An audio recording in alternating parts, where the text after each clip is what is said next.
गरीब काली सहेली के लिए दो अमीर सहेलियां लाई महंगा लहंगा। यार पल्लवी, ये आंचल कहाँ रह गई? अभी तक आई नहीं। यार हम उसका इंतजार करने के सिवा और कर भी क्या सकते हैं? बिकॉज ऑफ उसके पास फोन भी तो नहीं कि हम एटलीस्ट उससे कॉल कर ले। पल्लवी और लावण्या बैंकेट हॉल में अपनी सहेली आंचल के आने का इंतजार कर रही होती है। तभी अचानक एक पुराना सा सूट पहने हुए आंचल वहां आती है। आंचल कहाँ रह गई थी तू? इतनी देर क्यों लगा दी? और तूने सूट क्यों पहना हुआ है? हमने डिसाइड किया था ना कि हम तीनों लहंगा पहनेंगे। मगर पल्लवी, मेरे पास लहंगा नहीं था।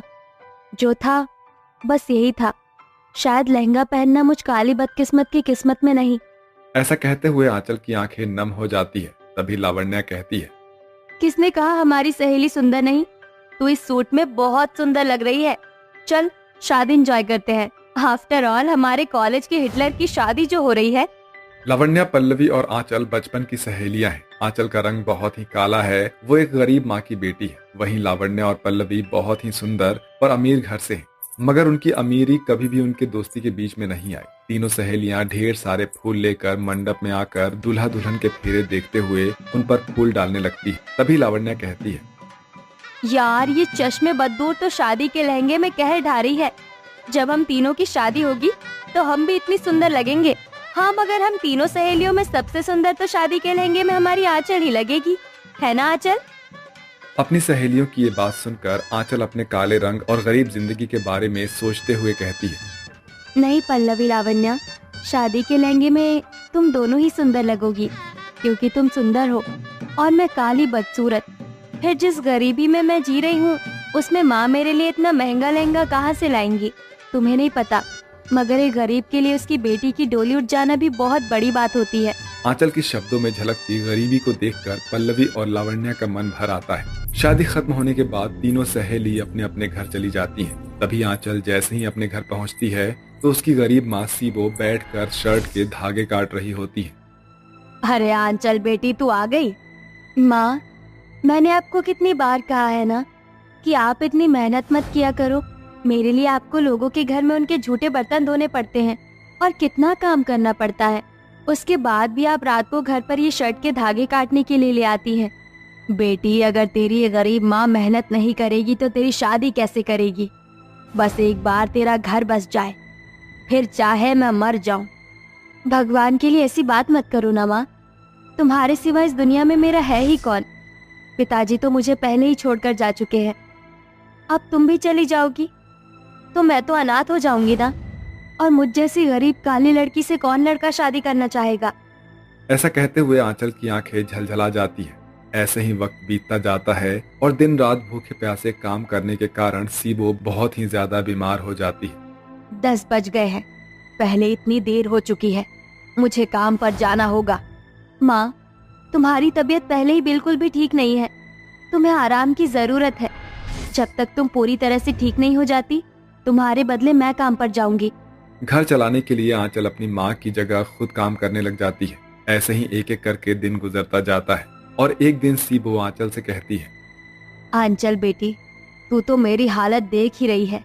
मेरी जिंदगी का कोई ठिकाना नहीं है। बेटी, अपनी माँ के मरने से पहले अपना घर बसा ले। आखिर कब तक तू मेरे लिए कुंवारी बैठी रहेगी?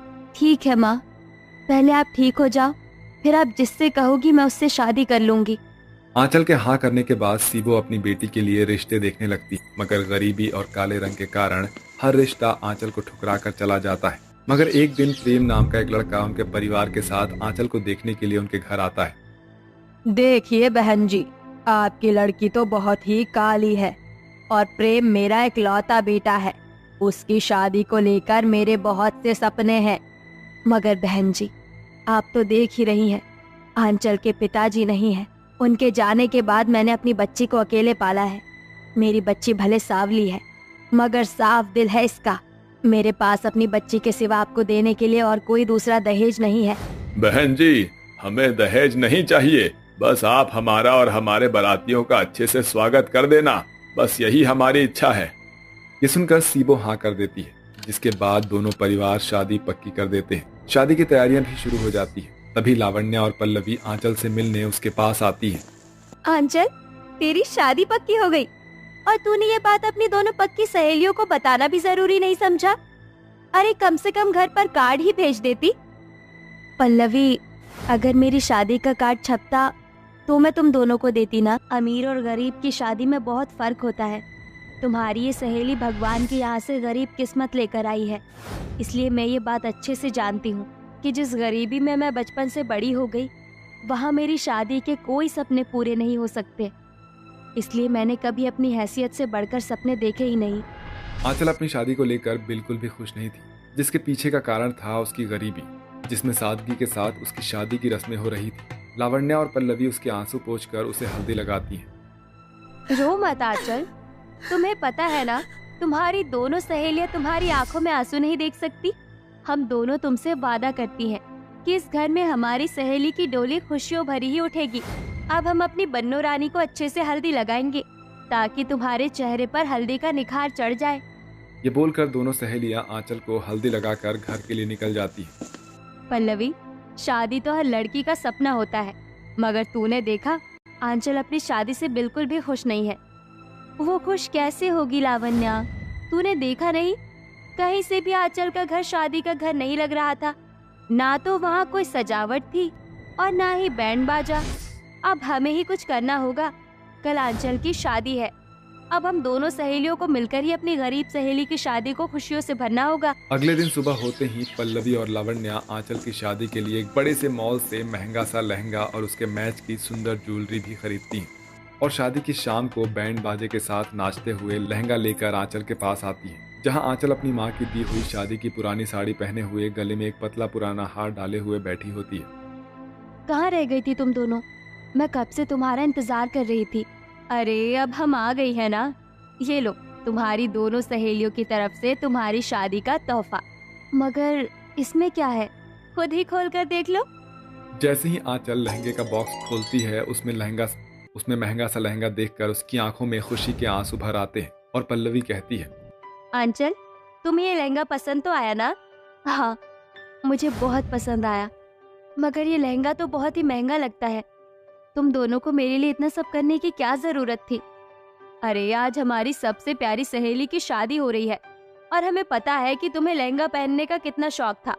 और आज जब हमारी इस सहेली की शादी हो रही है तो क्या हम इसके लिए इतना भी नहीं कर सकते? चलो। हाँ अंचल, शादी जिंदगी में सिर्फ एक बार होती है। आज तुम्हारी दोनों सहेलियां तुम्हें ऐसे सजाएंगी कि सभी हमारी होने वाली दुल्हन को देखते रह जाएंगे। ये बोलकर लावण्या और पल्लवी आंचल को महंगा सा लहंगा पहनाकर बहुत ही सुंदर तरीके से उसका मेकअप करके सजाकर उसे मंडप में ले जाती हैं, जहां मंडप में बैठा आंचल का होने वाला पति प्रेम और बाकी के बाराती भी गरीब काली आंचल को देखते रह जाते हैं। जिसके बाद आंचल की शादी हो जाती है और आंचल अपनी दोनों अमीर सहेलियों के गले लगकर कहती है, लावण्या, पल्लवी, मैं बहुत खुशकिस्मत हूँ जो मुझ गरीब को तुम दोनों जैसी सहेलियां मिली है। तुम दोनों ने आज मुझ गरीब को बहुत सारी खुशियां दी है। तुम तो हो ही इतनी प्यारी Aanchal. I miss you so much. बस जीजा जी के घर जाकर अपनी दोनों सहेलियों को भूल मत जाना। कभी नहीं भूलूंगी। तुम दोनों हमेशा मेरे दिल में रहोगी। दोनों अमीर सहेलियां अपनी गरीब काली सहेली को खुशियों भरी विदाई देती हैं और लावण्या और पल्लवी का दिया हुआ शादी का महंगा लहंगा गरीब आंचल की जिंदगी के लिए उसकी दोस्ती की खूबसूरत निशानी बनकर आज भी उसके पास है। ममता एक विधवा औरत होती है। अपने पति की मौत के बाद ममता को अपना पेट पालने के लिए काम करना पड़ता है। ममता ज्यादा पढ़ी लिखी नहीं होती है, जिस वजह से उसे कोई भी अच्छा काम नहीं मिलता। अपना पेट पालने के लिए मजबूरन ममता को कचरा चुनने का काम करना पड़ता है। ऐसे ही एक दिन ममता कचरा चुन रही थी कि तभी एक बड़ी सी गाड़ी आती है। उस गाड़ी में बैठे हुए लोग एक मासूम सी बच्ची को कचरे में फेंक कर वहां से चले जाते हैं। ये सब देखकर ममता उस कचरे में से उस बच्ची को उठाती है। हे भगवान, कैसे लोग हैं! बच्चा तो पैदा कर लिया, लेकिन पालने की हैसियत नहीं है। अगर पालना ही नहीं होता तो बच्चे पैदा ही क्यों करते हो?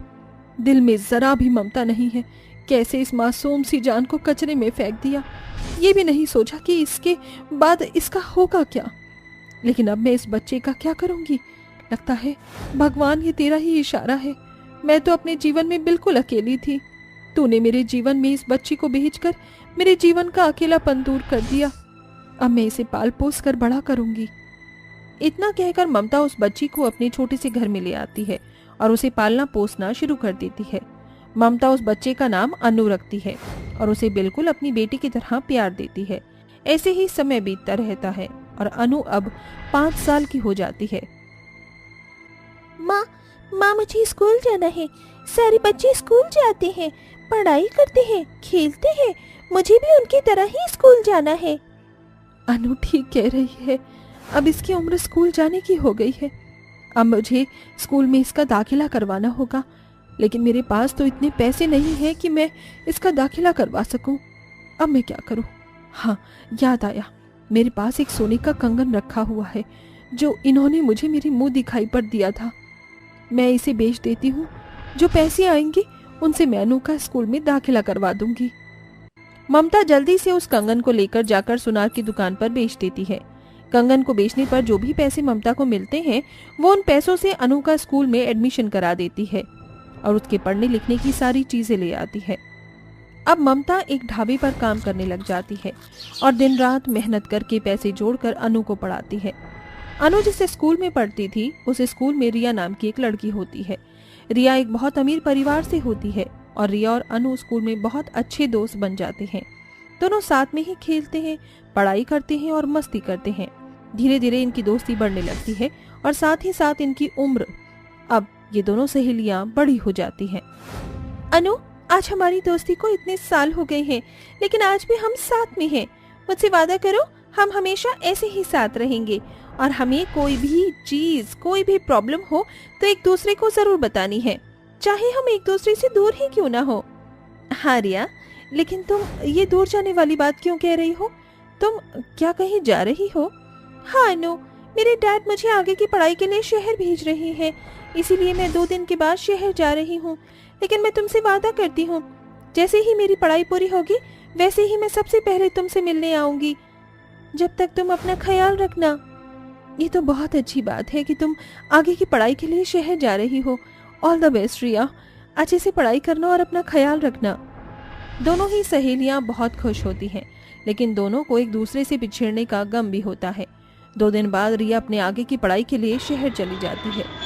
अनु बेटा, मैंने तेरे लिए एक रिश्ता देखा है, घर परिवार बहुत अच्छा है, अगर तू कहे तो मैं रिश्ते के लिए हाँ कर दूं।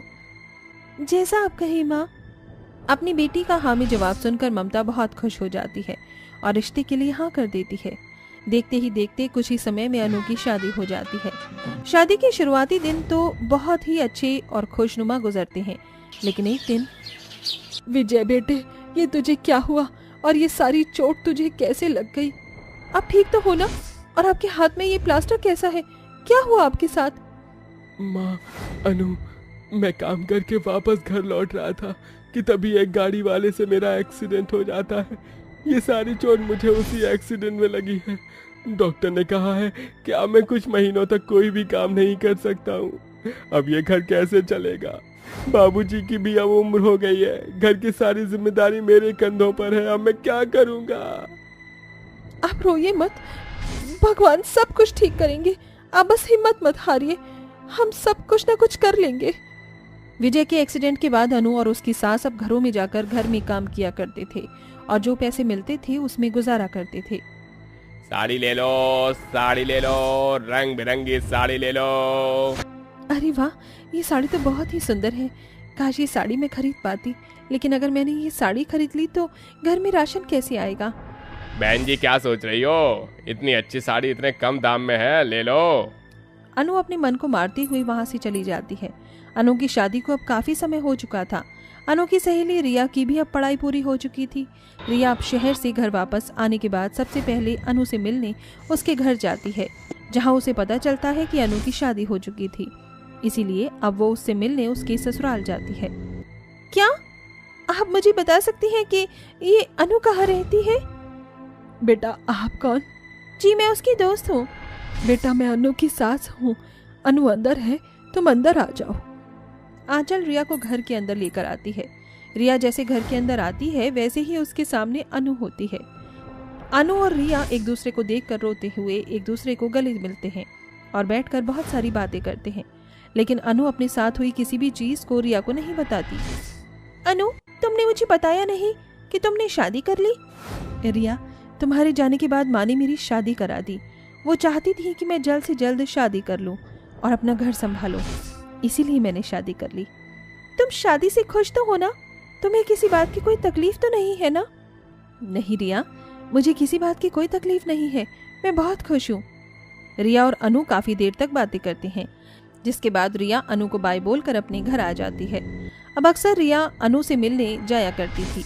गरीबी होने की वजह से अनु के पास सिर्फ 1 से 2 साड़ियाँ होती हैं, जिन्हें वो बार बार पहनती है। रिया ये नोटिस किया करती थी कि जब भी वो अनु से मिलती है तो अनु हमेशा यही साड़ी पहनती है, जिस वजह से रिया को अनु पर शक होता है और वो अनु से कहती है, अनु तुम्हें मेरी कसम, सच सच बताओ, मैं जब भी तुमसे मिलती हूँ तुम सिर्फ ये 2 साड़ियाँ क्यों पहनती हो? घर में सब कुछ ठीक तो है ना? रिया के पूछने पर अनु की आंखों में आंसू आ जाते हैं और वो सारी सच्चाई रिया को बता देती है। तुम्हारे साथ इतना सब कुछ हो गया और तुमने मुझे बताया भी नहीं। क्या यही दोस्ती थी हमारी? मैं तुम्हें परेशान नहीं करना चाहती थी, इसीलिए मैंने तुम्हें कुछ भी नहीं बताया। तुम मेरी दोस्त हो, मैं तुम्हारी किसी भी बातों से कभी परेशान नहीं हो सकती हूँ। तुम्हारी प्रॉब्लम मेरी प्रॉब्लम है, समझी? इतना कहकर अनु रिया को गले से लगा लेती है, जिसके बाद अनु आकर रिया के लिए बहुत महंगी महंगी और अच्छी अच्छी साड़ियाँ लेकर आती है और अनु को देती है। इतनी महंगी अच्छी साड़ियाँ देखकर अनु की आंखों में आंसू आ जाते हैं। रिया अनु को एक साड़ी की दुकान भी खोल देती है, जिस वजह से अनु की गरीबी अब धीरे धीरे मिटने लगती है। अनु अब अपनी साड़ी की दुकान को बहुत अच्छे से चलाती है, जिसके बाद अनु और रिया गरीब औरतों को फ्री में साड़ियाँ देकर उनकी मदद किया करती थी।